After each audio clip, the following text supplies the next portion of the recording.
Les chariots Fenwick E20 E50 offrent différentes solutions de changement de batterie pour les applications multipostes, tout aussi simples les unes que les autres. Le changement de batterie peut être fait en standard, à la fois verticalement et latéralement. De plus, un nouveau système permettant d'ouvrir la vitre arrière en un tournement simplifie la procédure. La porte droite, une fois ouverte, se rabat en arrière sans effort et se verrouille automatiquement. Le capot batterie peut être ainsi basculé en arrière à travers la vitre arrière. Enfin, il ne reste plus qu'à ouvrir la porte batterie latérale et à choisir entre les 4 différents types de sortie batterie.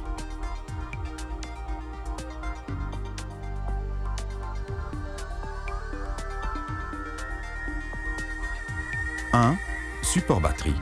Un support pouvant être manipulé par un deuxième chariot et directement intégré sous la batterie. Ce support est ancré dans le châssis du chariot grâce à ses 4 pieds, évitant ainsi que celle-ci ne bouge lors de l'utilisation du chariot. Ces 4 pieds permettent également de reposer la batterie et de la reprendre en toute simplicité.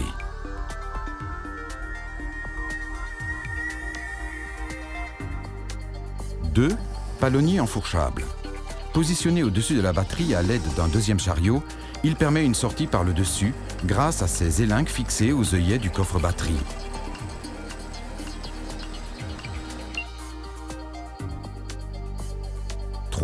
Sea-hook.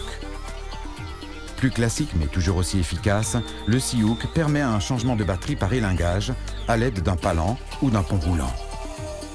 Cette solution permet de gérer plusieurs batteries avec un seul palan et ne nécessite pas l'immobilisation d'un autre chariot. Et 4. Sortie latérale hydraulique. Pour plus de sécurité, Fenwick propose en exclusivité le système de sortie latérale hydraulique.